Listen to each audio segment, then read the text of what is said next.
Having just recently beat SpongeBob Battle for Bikini Bottom, I wanted to tackle Cosmic Shake, and honestly, I enjoyed this one even more. With better levels, bosses and gameplay, to platinum the game, I had to beat bosses in specific ways and earn 100% completion, requiring me to get all 70 coins, finish every side quest, and purchase all costumes. So sit back, relax, and join me in earning all 44 trophies. As with any platinum journey, it begins with completing the story, which in this case means all 8 worlds. Starting out, I received a magic bubble wand to defeat the invaders, and played dress up as a cowboy, unlocking my first costume and trophy. At least I'm not wearing that rubber dinghy thing on my head. With our new outfit and boss hat, I was able to enter the western level. Making my way through, I beat Sheriff Sandy in a drinking game, and then threw a bubble that randomly hit an enemy in the background that hadn't detected me. Yeah, I wasn't really sure what happened here, but clearly I'm that good, unlocking the Bamboozled trophy. With my newfound skills, I continued on into the level and defeated 50 enemies without taking any damage, and unlocked Sponge out of harm's way. I met this dude who wanted me to go and find his gold tooth. Once I found it, I then got stunning performance for having the Jelly Maker enemy rush back 50 enemies with its roar. I was now in an epic chase after Mr. Krabs on a train. After ending more enemies than I could count, I earned Deputy for completing all missions in the Wild West level. Back in the hub world of Bikini Bottom, I got myself some new threads and walked the red carpet before getting in some bubble trouble and using my bubble move on 10 tartar jellies during their attack. Also, isn't tartar like raw beef or something? That's pretty nasty, to be honest. Moving on to the movie set, I completed a puzzle with my new stupidly overpowered air karate move, opening a door, beating up this thing, trying to hit me with a bath, and made my way across some rooftops until I found a bunch of boxes, which I happily smashed, of course, becoming the boxing champion for breaking 1000. I'd say I was more a karate champion, but you know, whatever. And moments later, while going up this crane, I unlocked Bounce Bob for jumping on the same jump pad 10 times in a row. Now that I was at the top, I butt slammed the button and had a fight with Sandy. This next boss, I won't go over too much since I'll have to do it again later, but for now, I beat her and became a movie star for completing the Karate Downtown mission. I entered a new world and karate kicked my 100th enemy, becoming one with the way of the sponge. With that trophy added to the collection, I made a few more jumps. Is it a plane? Is it a pizza? No, it's Mr. Leaning earning a trophy for gliding a total of 1,000 meters. Now back at the Karate Lagoon, I was back to collecting sweaty socks. But for the Flying Dutchman, not Patrick. Honestly, I'm not sure which one's worse. With my new grapple ability though, I saved some anchovies, hoisted the socks, and unlocked Friendly Fire for having a baby boom defeat a big jelly. Happy days. After hoisting a few more socks, I give the rest to the Flying Dutchman and continued on towards the main ship. Once I'd defeated all of the enemies, I was now first mate and completed the Karate Lagoon mission. Next, I entered the Halloween Rock Bottom level and collected some treats so I could enter the ultra fast-paced snail race. After the race, I had to press some buttons to power something up. While butt slamming all these things, my ass turned red and shiny for pressing 50. It was then back to the main objective, saving Giant King Gary. This boss was a little different since you didn't actually fight him. You just had to sneak past his light beam thing and reach the top. Doing so, I was no longer a scaredy pants and saved Gary, finishing the Halloween Rock Bottom level. Moving on, I channeled my inner cave sponge and rolled down this lava slide thingy, completed the hardest puzzle in any game ever in the whole of existence, and saved Squidward from Pom Pom. I totally didn't die in this boss fight, and after beating it first try, I completed the Prehistoric kelp forest level. Ooga ooga. Next, I had to become king of the castle by defeating the medieval sulfur fields level, which involved me fixing my broken wand, climbing a ridiculous amount of beds to reach the main room, and then serving cake to all the guests. Leaving the level and returning to Bikini Bottom, I received my weird rubber hat thing again, brilliant, and had to head over to the final world, Jelly Glove. But before that, Mrs. Puff was in trouble, and while catching the jellyfish in the area, I accidentally ended up hitting my 25th NPC, becoming a wanted sponge. With Mrs. Puff safe, I headed to the 8th and final world, a theme park, which was being controlled by, honestly, a super creepy glove. Before facing the glove, I did what any in a fairground would do. I played some carnival games. I won some carnival games, which got me some gold coins. I rode the wheel to the top and faced the boss with my new Hoover thing. A few hits later, the boss was defeated and I completed the Jelly World, earning the Rider trophy. Now, back home, I, for whatever reason, had to clean up some garbage and then gave Cassandra the jelly I'd been collecting. That triggered her to go a little bit bonkers and became my final boss fight. Somehow, of all the boss fights in the game to ace, I didn't expect it to be the last one.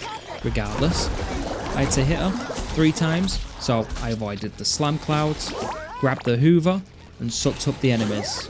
With the enemies in the Hoover, I fired at her, did the same thing for all 3 waves, but this time with more things to avoid and a new wall cloud.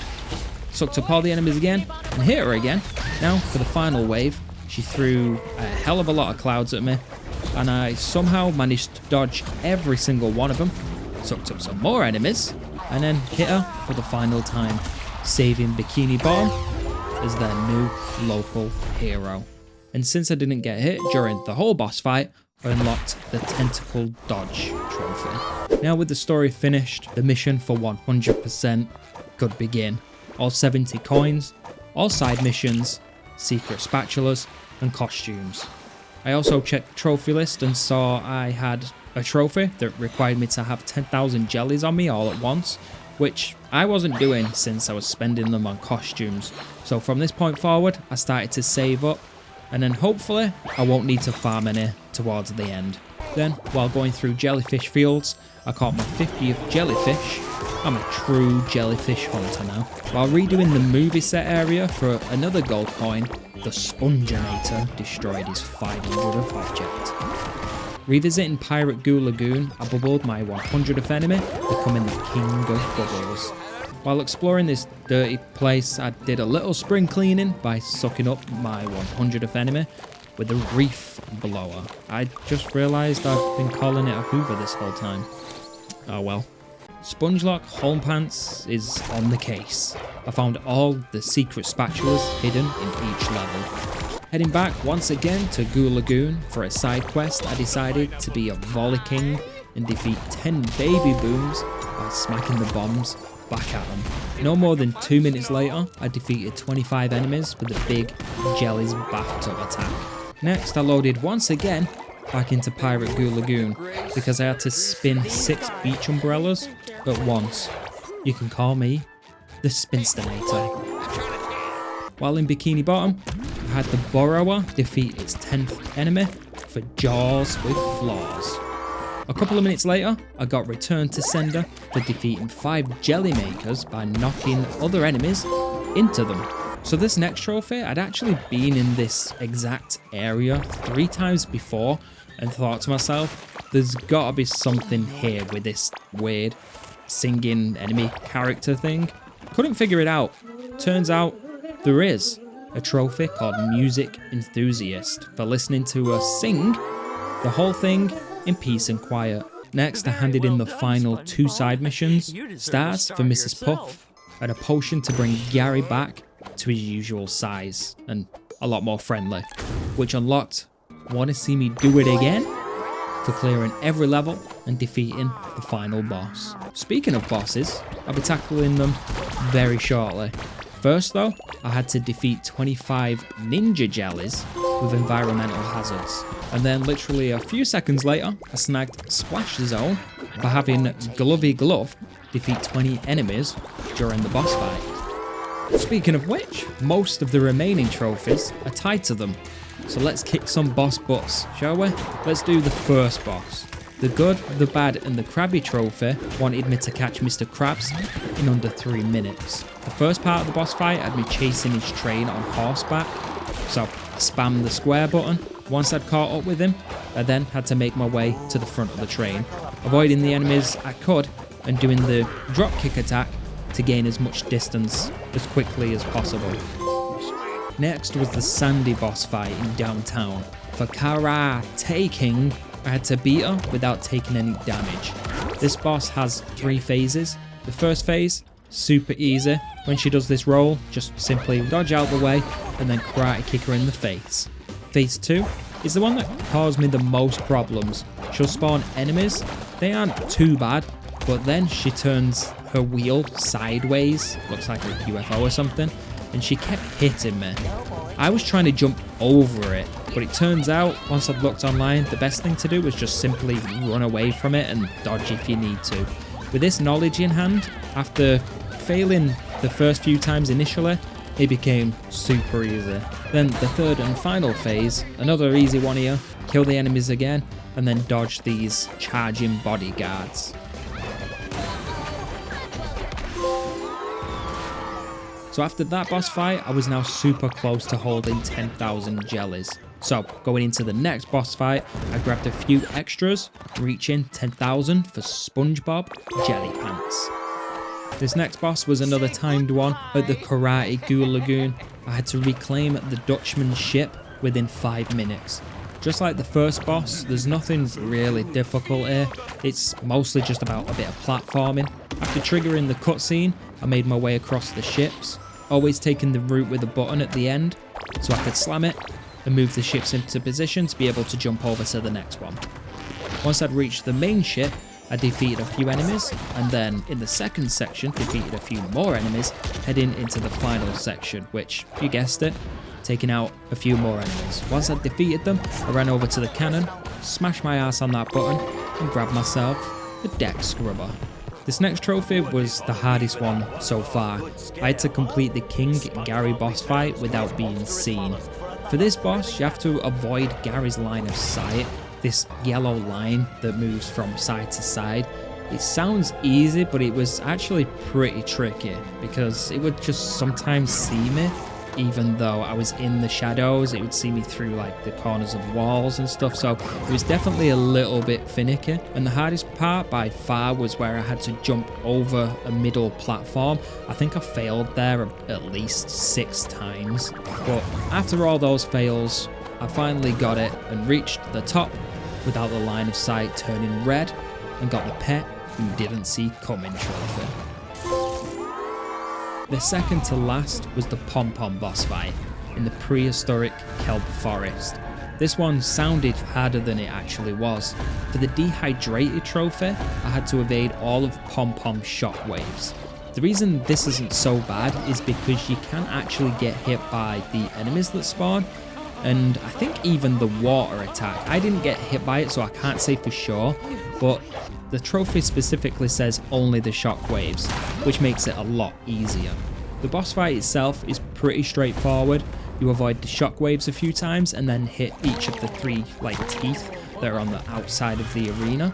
Then for phase 2, like before, avoid the shockwaves, but this time she'll spawn a few enemies and shockwaves that, instead of being flat, these ones are a bit taller. They're a little bit harder to avoid, but still pretty easy. I avoided all that and the enemies, and then avoided the water attack as well, hitting the few teeth that are kind of in the middle, holding up the platform. Now for the final boss trophy. I headed to face Twitchy in the medieval sulfur fields. For the knight in shining PJs, I had to deliver all of the cakes without getting hit. This is another one that was way easier than it sounds. To deliver cake, all I had to do was hit the machine in the center of the room twice, that would spawn the cake. All I did then is I grab it and I throw it on one of the plates. There's 10 plates altogether. The thing that makes this much easier though is after each plate, a few enemies will spawn, but fortunately they don't spawn infinitely. So basically you just throw one of the cakes down, kill the enemies, and keep doing that for each cake, and the enemies won't just keep spawning, which is really easy, especially with, as mentioned before, the stupidly overpowered drop kick. And as for Twitchy herself, she does do an attack with these weird green orbs, but fortunately they don't actually damage you, so it doesn't matter if you get hit by those, you'll just be stunned for a little second or two. So with all that information in hand, yeah, super easy, no issues, everybody got the cake, apart from SpongeBob, we didn't get none. But what I did do is earn, with all those other trophies done, all that remained was Fashion Hunter for unlocking all costumes, and since I'd completed all of the side missions and grabbed all of the 70 gold coins, the only thing actually stopping me from being able to earn this trophy was to purchase them from the costume shop. I needed 11,000 for the last few, and after that last boss, I had 10,448. Meaning I barely even needed any, so no need to grind them out like I did for Battle for Bikini Bottom. After getting 600 more within minutes, I purchased the remaining costumes and popped my final trophy in the shiny new platinum. So after 12 hours, and that's with me taking notes and leaving the game on a few times, my platinum journey with SpongeBob SquarePants Cosmic Shake came to an end.